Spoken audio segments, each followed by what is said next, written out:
Hi to everybody, and then I'm going to pop off. We'll go ahead and say hi to everybody. Hey, everybody. Good to see you. Good to see you guys. Not going to stay long. Good morning, everybody. We got kind of an unusual show today. We're all spread out in different places, and we've got a guest with us.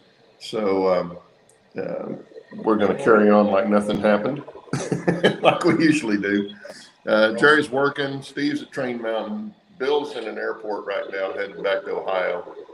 And our guest is Cameron LaFleur from Utah, and we're gonna grill him about his layout and what he does in the hobby and that sort of thing.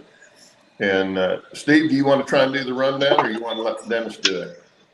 Oh, there's no way I can do it. Yeah, I can try, but I'm not sure. I suppose I can't see chat, so maybe because I can barely. I can't even see my phone. Well, it might be easier for me then. See, we got good morning. Rob Kyle Stevens is here. Roy's here. Good to see you, Roy. Ray Ron's here. Lynn McCurdy's here. Sparky, hey Sparky. Rob T-Man. Mark Pruitt with CB&Q in Wyoming. Who else is here? Scroll. These guys have been talking back and forth. Thomas Moore, Nashville Steams here. Good to see you. That's a new name. I don't recognize that name. Congratulations. Hey, welcome. Ethan Armitage is here. Closet Branch is here. And I think it's everybody right at the moment. At least the ones that are in chat. Good to see everybody. Like I say, we took off last week for the 4th of July. And the first thing I want to do is show you guys a picture from, let me find it here, from Shannon. Get it pulled up. Come on. There we go.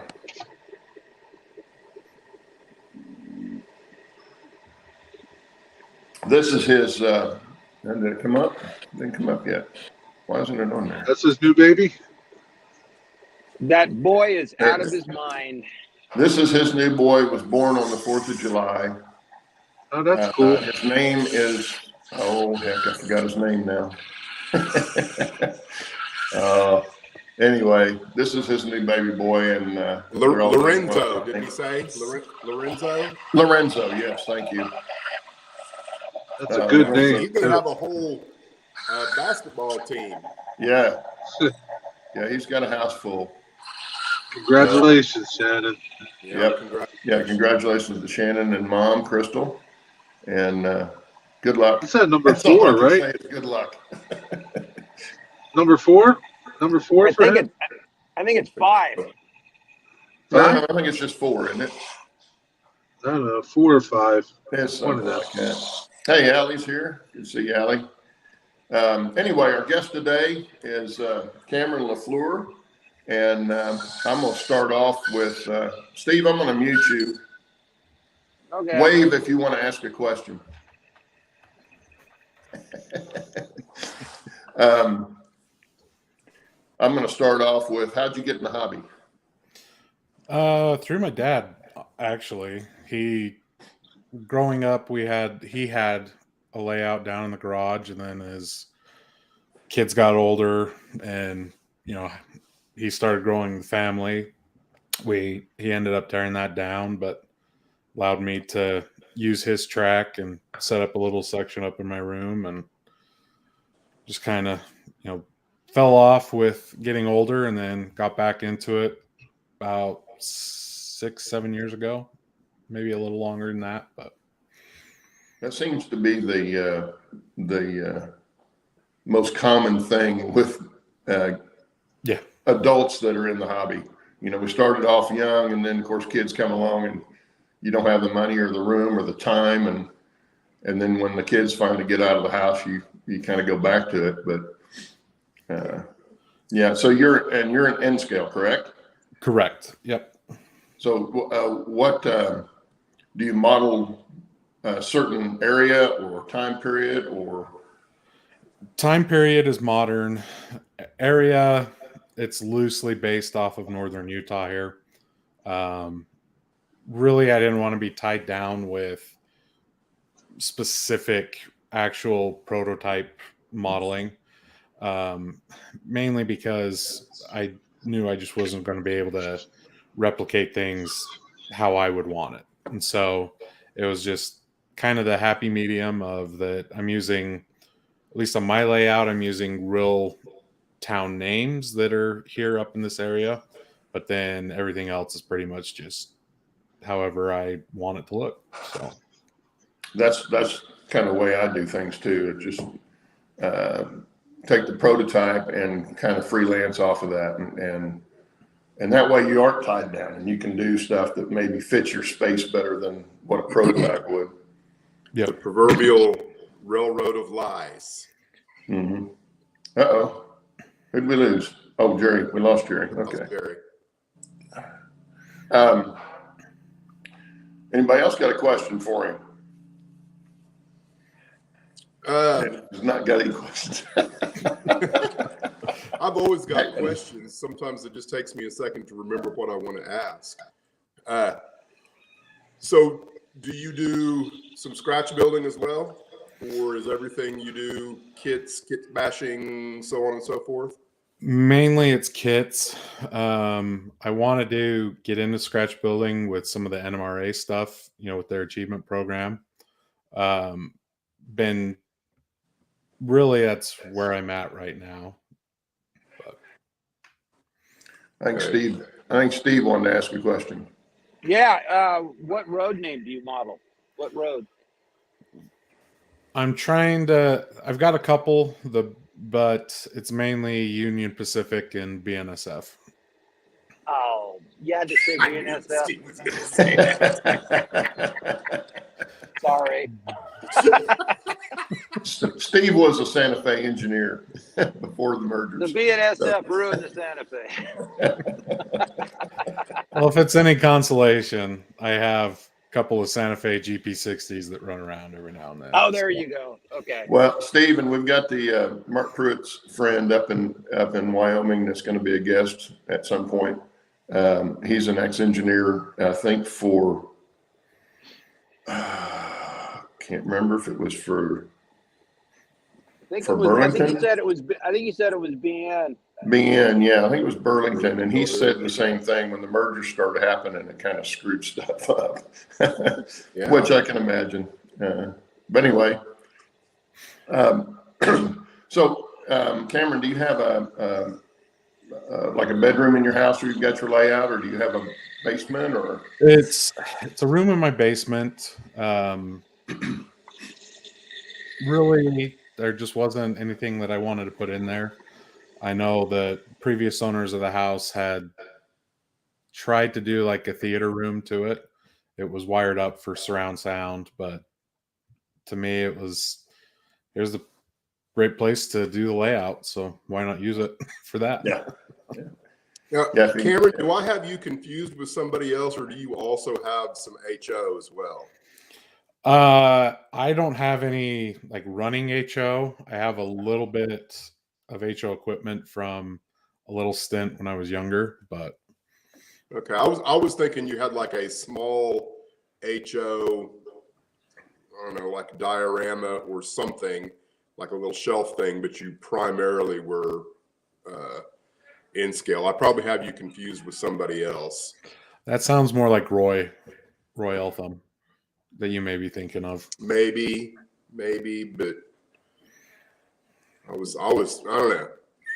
If you watch enough videos of everybody else, it's easy to get confused. Exactly. On who's doing what. Videos. I don't comment on a lot of videos, but I do watch a ton of them. Yeah. I try to comment if I watch them, but I don't always get that done either. And I don't get watched as many as I'd like. But I do try to get out there and see everybody or see most everybody. It's hard to see everybody. I mean, there's so many people doing it now.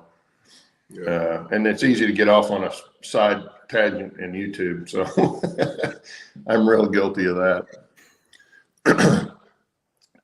So Steve, what are you doing over there? What am I doing? Are you about steamed up? I am steamed up. Well, you can take us for a ride when you get ready. Oh, I can do that. Yeah. There's a short loop there, isn't there? Where you can Yeah. kind of come right back here. Yeah. Oh, hey. John's here with School Kill. Good to see you. And who else has come in? Oh, Uncle Wilmer's come in. Bernard's here. Good to see you guys. Uh-oh. Take him out again. Okay, I had another question I was going to ask you, Cameron, and I can't remember what it was now.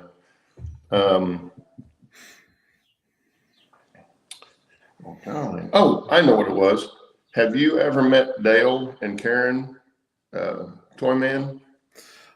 I have not In person? personally introduced myself to them, but yes, I see them at every train show that's you? around. Yeah. That would be There's many of my trains in his videos when he films the club's layout I'm in. So okay. What club layout are you in? I'm with Wasatch Enscal. Okay. I've heard him mention that. Yeah, I've heard him. I've seen him film some from that club. Yeah. Yeah. Yeah, So, that would be cool to meet somebody like that off of YouTube, I think. Yeah, it works out really. It'll be funny. I'll be running a train. I look up. I'm like, oh, there's Del from Toyman, just walking around. So, do you have modules that you built for the club in addition to your own layout, or? Yes. A couple of our club members have modules that are part of their actual home setups. And to me personally, I never understood why. I mean, I get it. It saves a little bit of money and that you don't have a section that's not being used. But for me, it was easy. It was easier at the time when I started getting into the club because I didn't have the space to do, big layout like I wanted to do. And so I just did a 2 foot by 4 foot module. But as I got progressing and seeing the challenges that the people had integrating the modules with their layouts, I'm just like, there's no reason. I'd rather just have them separate and just keep building. So Yeah, I would think that'd be easier. How many do you have? Just one, or? I've got 3 at the moment. One that I just started last weekend. I'm trying to be ambitious and have it done by the first weekend in August. So we'll see how far I get with that. But then I have a corner that a member decided he was done with the club. He didn't really want to be doing trains anymore. He was more kind of a woodworker and enjoyed working with wood more than the trains. So I said that I would, I volunteered to take stewardship of it. And so I've got that I take, if they need it. And then just the 2 foot by 4 foot that I've got. So cool. Yeah, I would think that'd be much easier for taking to shows and stuff when you don't have to disassemble it off of your layout and back it up and move it and then, do the opposite when you come back. Yep. I've never done that, so I don't know what that would entail, but what happened? Oh, I unmuted him. What kind of module system do you guys use? It's somewhat based off of, is it N-Track? Yeah, N-Track. N-Track. We only use 2 lines instead of the 3. The red and yellow. Sorry, I'm trying to remember everything. We do it higher. I think it's 48 inches off the ground. I can't remember for sure. But so that's kind of what it's really just N-Track, but minus the blue line. So is your your module, do you have anything on it besides the 2 tracks? You got some industries attached to it, or just scenery? Kind of. The 2 foot by 4 foot, or the first one that I have, it originally started out as having just a coal mine on it, and that was the industry. And as I got going, I was seeing some things with Arduinos and such, and I've since removed the mountain that was on there and replaced it with a mushroom cloud, and have some lights and stuff that go with that, and some audio that's it's like a Is it like nuclear strike Nagasaki has or come through. Hiroshima? What's No, just really, it was that I got back into the Fallout video games and thought, oh, this would be cool to have, like a Fallout shelter. And so I've been trying. I had that to start out with up on top of the module, took it down and put it underneath, but it's been giving me some fits, so I don't normally take that until I get that fixed. But yeah, it's do you kind have of fun. pictures you can share, or can you go mobile and show us any of this? Or let me see if I can find it quick. I don't know if I have them easily accessible, but I'll see real quick.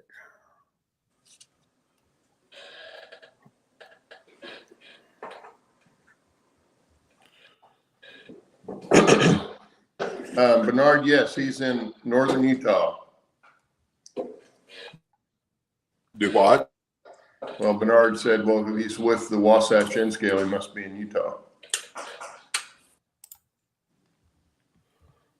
I'm trying to read some of the chat here.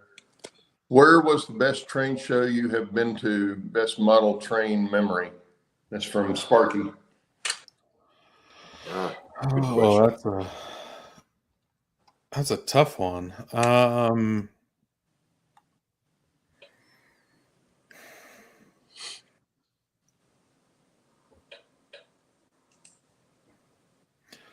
There's a lot of, I know it's going to sound dumb, but I think every train show's the best train show. I mean, there's nothing, a lot of times I'm participating in them. So it's kind of why, or if I'm doing it, running trains is the best. So, Yeah. As far as memory, it'd probably have to be the last meet and greet that we did. That was pretty cool to be able to run on the Colorado Model Railroad Museum's layout, some of the other stuff that happened there with that. So, yeah. I when I was flying RC airplanes, the fly-ins, I'd get asked the same question: "What's the best flying you've been to?" And it's hard to quantify that because it's like, how much flying did you do? What did, personally, it's a personal question, an objective question to whoever you're asking it to, because it can be different for somebody else real easy. I've flown off of right field in Dayton, for right next to the Air Museum there. That was a pretty cool one. But was it the best? I don't know. There were some better airplanes at some of the other flying. So that's what quantifies that kind of question. Just depends on what you're asking it for. Yeah. Cameron, who are some of your modeling inspirations? Are there any railroads out there that, kind of maybe get you really pumped up to build and do things? Really, a lot of my stuff comes from UP's line up Echo Canyon and Weber Canyon. It's just, for me, it's really, it's a really beautiful area, and it lines up with what I'm doing. So that's kind of where a lot of my inspiration comes from for what I'm doing on my layout and that. And, really it's about 20 minutes and then I'm at the mouth of the canyon. So it's really nice to be able to, I just need to head up there and there I am. So Yeah, I would think that'd be an advantage if you're modeling modern era stuff. That makes it really good for going out train watching, because then it's exactly what you're modeling. yeah. Whereas Dennis and I modeled the narrow gauge, so unless we go to Colorado or someplace like that that's got a tourist train, we can't look at the prototype right away and model off of that. But I know that's why a lot of younger kids getting in the hobby, they're modeling the newer stuff because that's what they know, and which is great. It doesn't matter what era you're modeling; it's whatever you like to do. So, but I can see where that would be a big advantage to be near that. Whatever you're modeling would really help. Let's see if there's any more questions here. So unfortunately, I can't find, unless it's in here. Nope, it's not in there. I do have a video posted on the channel that shows it, but I can't find any of the videos that I had of it. So, well, that's the same area that Roy down in Panama models, isn't it? yes, That Echo Canyon area. yes, Yeah, we didn't go through that. I was telling you last night that we had been kind of in that area, but we were north of there and then south through Idaho into, down the interstate. So we didn't really see the canyon. I did go through Helper, going out toward Moab, and got to see some of that out there, which is pretty damn desolate. yeah. But, I'm used to that. I was born in the high desert in California, so I'm used to seeing desert and stuff. But my wife was like, there's nothing around here. But she did love Moab. We got to Moab. It's beautiful down there, even though it's desert. Yeah. We camped on the river down there for 2 or 3 nights here a couple of years ago, right at Moab. Yeah. Yeah. Beautiful rock formations and stuff down there. I'd like to see some more of it. So the one place that I'll say that's kind of off the beaten path, so to speak, is Goblin Valley. If you're ever down there, again. What area is that in? That's down southern Utah. If I remember right, it's near Moab. It's been years since I've been down there. But if you've seen Galaxy Quest, the kind of spoof off of Star Trek with Tim Allen, and the rock fighting scene, that's Goblin Valley. And it's just got, the rock formations are just different than, anywhere that you see. And it's just kind of cool to see it. To remember that.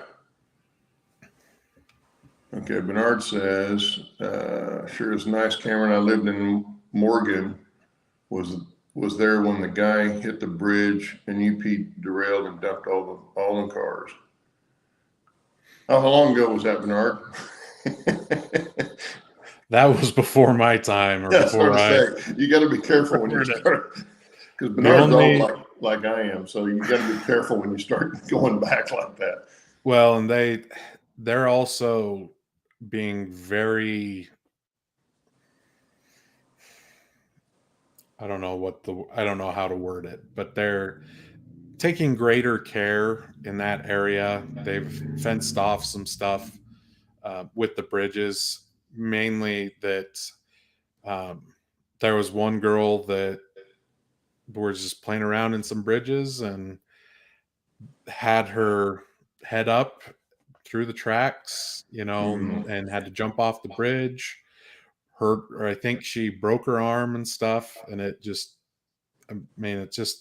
because there are spots that you can actually walk right underneath some big truss bridges, but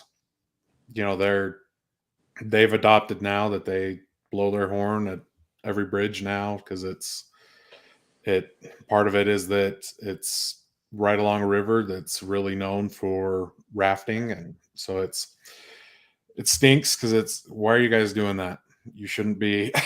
I mean, there's definitely a reason why they're doing it. Yeah. But well, and in fact, I'm surprised they wouldn't be required to do it anyway. And they probably are, but they really hadn't had any. At least this was the first time that I remember seeing anything in the news like high profile. Oh, this person was almost, hit and stuff. So, well, I know we went on our trip last summer to go out and see Steve, and we stopped in Flagstaff for lunch. And the place we ate wasn't 50 yards from the tracks, the main tracks coming through. And of course, it's all container trains, and they're coming through there 45, 50 miles an hour through the middle of Flagstaff, no horns, which I found to be really crazy because there's a lot of cars in that area. But they must have some kind of thing set up with the city not to blow them but there was 5 trains came through in the hour we were sitting there. Their crossings are probably quiet zones. I forget what, because Woodward, where I grew up, did the same thing where they negotiated some kind of deal with BNSF so the crossing, they've got guards so cars cannot zigzag through. Yeah, they did have good crossings. They were on both sides of the track on both lanes. And from what I understand, they also have to have a concrete median that goes back so far. I don't know the exact measurement, because that's what, when they put in our local, or our, not light rail, but commuter rail, that's what they ended up doing because people didn't want to be hearing train horns every 20-ish minutes and twice in 10 minutes. So that's what they ended up doing here, is that the whole, from, if I remember right, Provo up to Ogden is a quiet zone. So, okay, John Tanzella wants to know if you live near Skinwalker Ranch. no, that's a little south from me. Okay, and Bernard wants to know, did you catch the big boy when it came through on the 150th? I caught it on the 150th and in, was it 2014 when they were towing it up? So I got a question about that. Did you actually hear it chuff? Did it actually do any work? Or is it just being pushed everywhere it goes? It's the only time it was not under its own powers when they were towing it up from, was it Pomona? I can't remember, wherever it was at, down there in California. Yeah, because when it came through here that first summer, it was definitely under its own power. Yeah. The 100 in 2019 is when it was on its own power. From what I remember, and hopefully it's not, the only reason the diesel they have on there to help with braking, to keep the brake shoes, but it's mainly for the PTC aspect of it. And I want to say I've heard that they're getting ready to put the computer even in the big boy itself, so that it potentially could be ran by without the diesel behind it. Yeah. Well, it just seems to me like every video I watch of it, when it goes by, you can hear the rod clank over the chuff. And I've always wondered, is that just because the locomotive literally is not working at all? Because it's not pulling enough cars to make it work, and so therefore the actual exhaust is just not heavy. Because there's just a big difference between hearing the like the Durango Silverton or the Cumberson Toltec. There's that distinct chuff, but it's like all of the big boys, it's almost like it's a clank, clank, clank, clank, clank, clank as it goes by. Yeah. I'm like, shouldn't there be a distinctive chuff? Well, the thing to remember is that they were pulling 100 long car trains by themselves. Right. And so a 30 car, well, not even 30, 10 car train with one Yeah. diesel, you're not Yeah, because using when they anywhere came near through, its output. when they came through east of town here that first summer they were touring, it's fairly flat, and it was loud, but it wasn't really under load. Was that did they have 844 going with it as well, or was that No, they didn't have 844 with it when they came through here. This was the very first loop they made around, and they were coming back up from Dallas. Okay. And came just east of town here in Tulsa, and then heading back, back up to Omaha, and then on to Cheyenne. All they had was the locomotive behind it. Yeah. The locomotive, and then the cars pulling the people that had paid the big bucks to ride it. Yeah.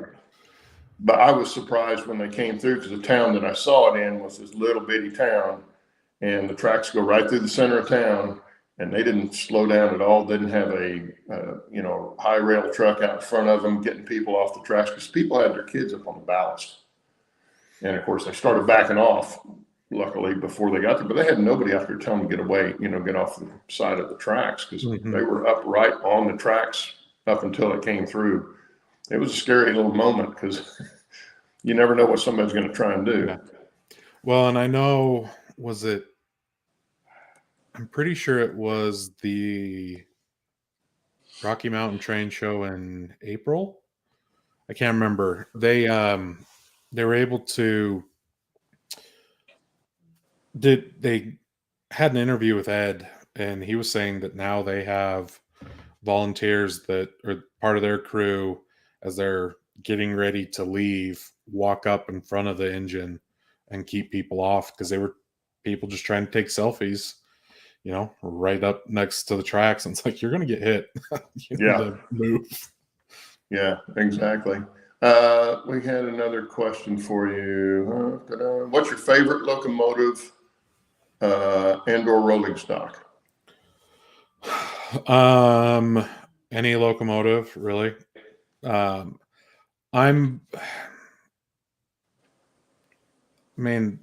Really the favorite is the big boy right now.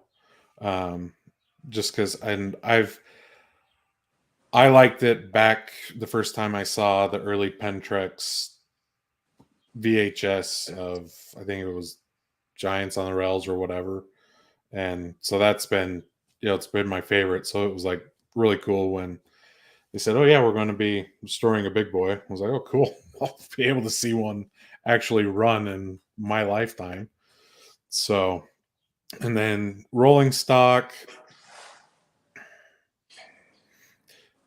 I know this is a weird one, but just weird stuff. I like having models that are just unique and weird. I've got the one favorite that I enjoy right now is I have a nuclear train that has a gondola that's uranium ore, a stock car that has a two-headed cow in it, and so it's a couple of hoppers that glow in the dark, nuclear flask that glows in the dark. So it's just, for me, I like seeing the weird kind of fun stuff. A little different stuff, yeah. The white train. Say again? The white train. Did anybody watch Train Freaks tour of I don't know if it's Texas. He's in Amarillo, Texas, at their model railroad or their railroad museum there. And they've got the white train, some of the cars from the white train that took nuclear weapons, warheads out of Pantex there right outside of Amarillo. That train used to go through my hometown. And I don't know that anyone ever actually saw it, but it was a legend, that if you were up at 3 o'clock in the morning in the right place at the right time, you might see the white train go through town. I hadn't even heard of that. You hadn't even heard of that? Well, you grow up here, you would have, because we knew that we had nukes rolling through town. Or at least it was rumored. I never saw one, but I wasn't really deep into trains in junior high and high school. So there you go, Dennis. We'll unmute Steve and see if we can hear a chuff. Well, that thing's going. I got to put this thing away. Let's see, 17, 18. Oh, and then he stops. Wouldn't you know it? Yeah, EC. We just unmuted you so we could hear it. Okay. Oh, no. I got a problem with my injector. Either that or I'm out of water. Let's see. I don't know. Trying to do 5 things and then dodge mosquitoes. Okay. Oh, mosquitoes. Oh man, they're like B-52s.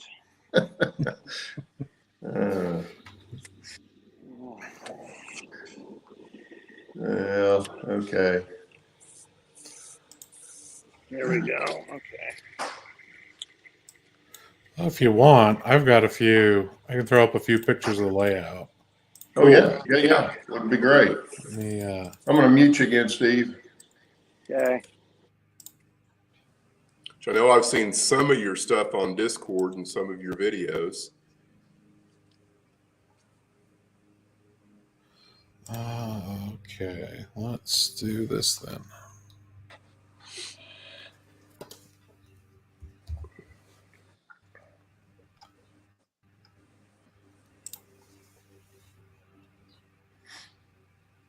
And hopefully it doesn't wig out. Steve looking like he dropped something. Oh, he may have just been changing the switch there.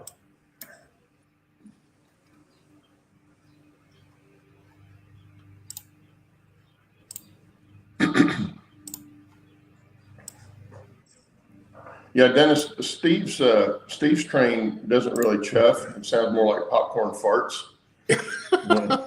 when it's going. When he's running really, really flat level, it doesn't, it's like any other locomotive. Just doesn't. It's not under load. It doesn't chuff real hard. Yeah. But it did sound cool the day he tried to back it off when I was up there because they had a little oil and stuff on the rails. And he threw that sucker in reverse and opened the throttle and it just spun up. A little wheel slip. Yeah. Oh, yeah. Big wheel slip. Oh, here we go. Oh, nice. Oh, cool. So this is one of my favorite scenes I've got. It was really the first one that kind of scenery attempt to get it done. Let's see if I can. And a couple others. But this is the layout itself. Ignore the mess. How big is the space? Early pictures before. It's a 12-foot by 17-foot room. 12 by 17. So this is 14 feet here. I don't know if you can see the mouse or not. Yes, we can. But this edge here is 14 feet out. And then this is another 4-foot section or 3-foot. I can't remember now. But trying to remember where. So, and then the centerpiece that's here, this is the back side of it, and then this is the front side. This is actually a track plan that came from Model Railroader called the Salt Lake Route. When I had been looking at what I wanted to do with the layout, I thought that that would be enough for me until I got it down in the space and then realized I've got a lot more room. Why am I not using it? And so the I monster understand that came to sentiment. be. Yeah. So luckily, I don't know if oh nope, I didn't have a picture of it. On this area here, it was like a 3 yard. They had it be a 4 yard, 4 track container yard, and it worked out enough that the kind of the straight shot, I just put a Y onto it. There may be a closer picture of it. We'll see. I really had to focus and realize I really only needed a foot of space here for at least width of the bench work, because any more than that and I would have been encroaching onto the other part of the layout. And Bernard, most of it is unitrack. Some of the straights are a mix of either Atlas or Kato flex track, just depending on what time period. I guess I didn't realize Kato made Flex Track. It's a, when did they start? A year and a half ago. Really? It's a, Is it just an in scale? yes, yep. Okay. At least that I know of. I don't think they do it in their HO line, but it's slightly, from what I remember, it's slightly longer than Atlas Flex and Code 80. It's, I mean, not much, maybe like an inch, but cost per stick, it was like $1 or $2 less. And so I just swapped over to that because I also really couldn't get Atlas Flex tracks. So, but then Try getting my That's cool. engineering Flex Track. yeah.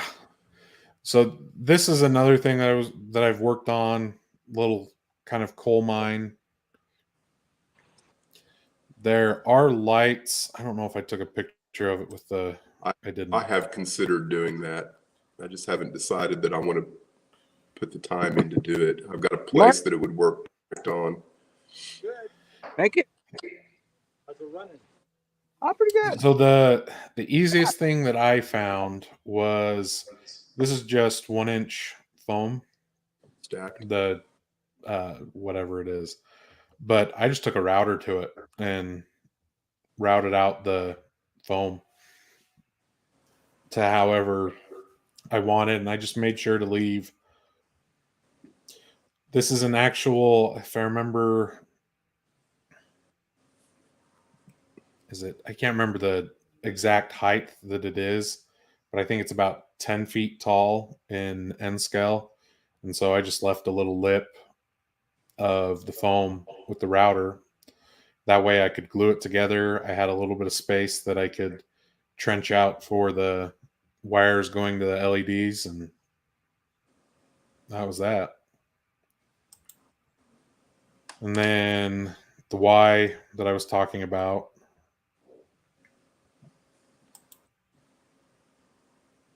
I don't remember what all of these pictures were. I just snagged them that I had.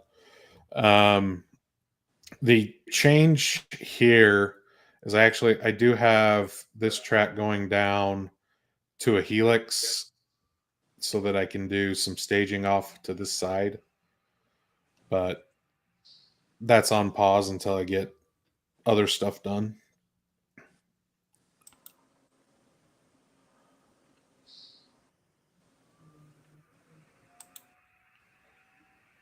And then Now, is that bridge section you just showed? Is that a lift up?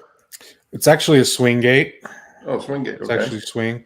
Cool. So you can kind of see the barrel lock here. I've got one that's going horizontally, and then on this side, on the opposite side, it goes vertically. That way it kind of locks it in place.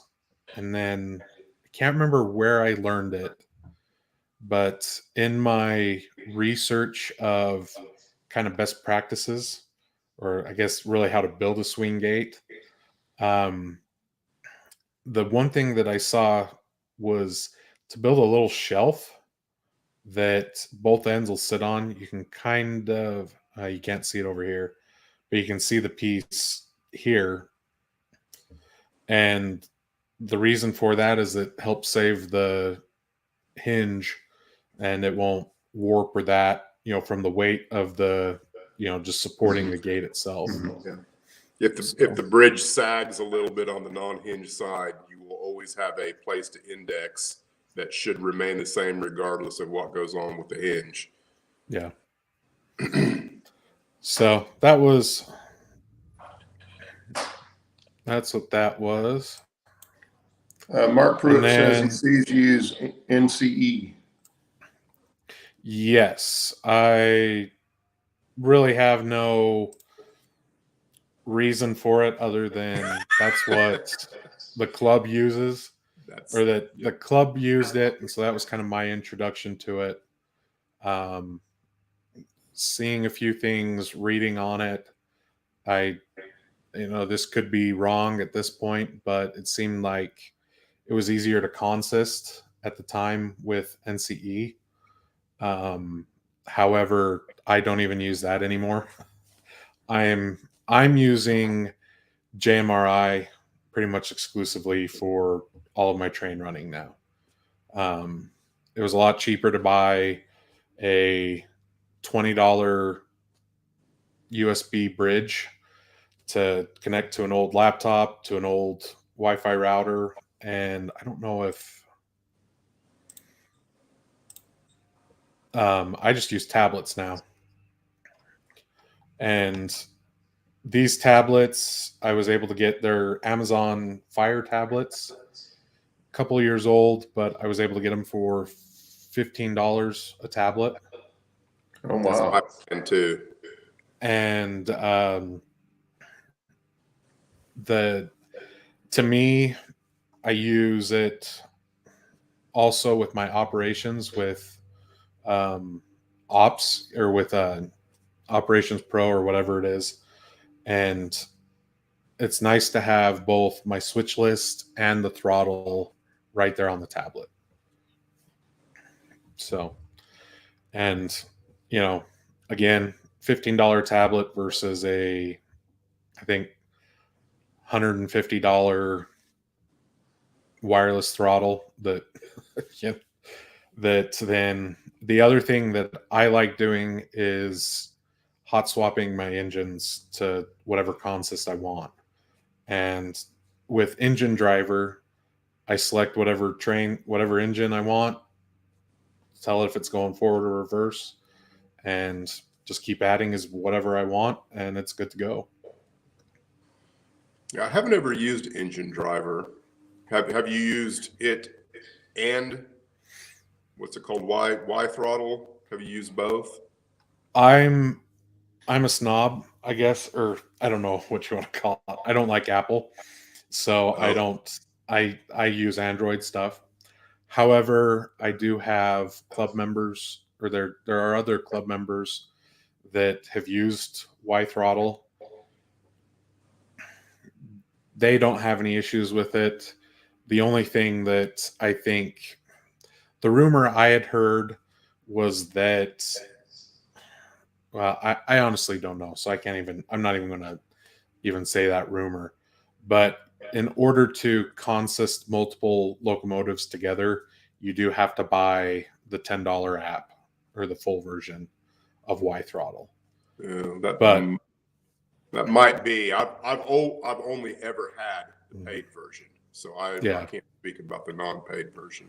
Yeah. So that was, I know we had a new younger kid come in and he's like, I've got these 3 engines. I can't use my phone for, I'm like, well, unfortunately, you're going to have to buy the full version.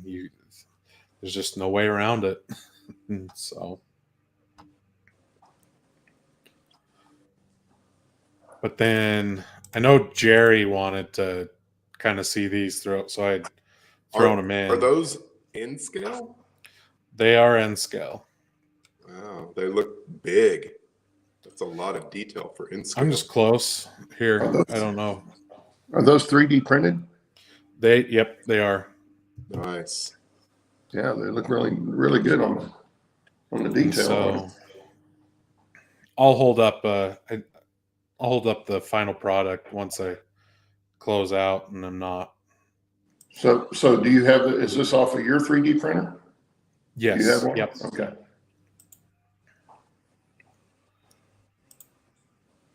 Cool. Of course, and then this is the end of it, but it's my tank train of, there's 40 cars that can be used. Unfortunately, some of these that I 3D printed down here, the actual flat cars, they had some issues at the show, and so I've got to fix them and get them swapped over to a better looking flat car that I 3D printed. So, but Well, Bernard wants to know if you are using Arduino anywhere on your layout.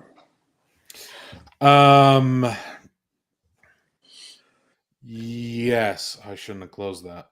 If I'd been thinking, I would have left it on. Where's the picture? There it is.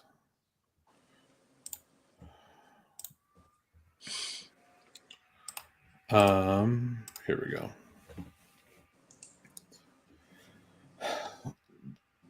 I'm using it to control this crossing right now. There's IR sensors here, and then on the other side of the Y, just down a little bit. But have it set so that once train's over it, starts the crossing. I also have a sound module that I link to it, so it does the crossing bell from one of my videos that I just snagged the audio from. So Cool. currently that's the only Arduino stuff right now. I do plan to have some just basic signaling, nothing too fancy, nothing with LCC or that. It'll just be the infrared saying, is there a train? Red signal. If not, it's green. So Mark Pruitt wants to know what 3D printer you use. I have the first Mars 3D printer. And it works good for me for what I'm needing with N scale. So, And Dwight Curley wants to know if that's a resin printer. yes. Yep. It's resin. I figured it must be with that good a detail on N scale. Yeah. There's no, yeah. I tried doing some, let me see if I have. Yep. Okay. So this is a FDM 3D printed flat car, or just the first kind of printer. And it's okay, but you're not getting the detail like you would on this one that's resin. Yeah. So, and this is the other thing, I want to swap the FDM cars over to these. I just didn't have, I ran out of time. I took an ambitious project a month before a train show and just ran out of time. I needed ever does that. Yeah. Let's build a module a month before show. But with the resin flats, you need to actually body mount the couplers. And at that point, or once it was like the week of the show, I was like, I am not going to have enough time to cut off the couplers, get them body mounted. I'll just use these kind of lower detailed ones to just stand in for now. So, well, we got about 5 minutes left. I want to check back in with Steve, see if he's alive. You there, Steve?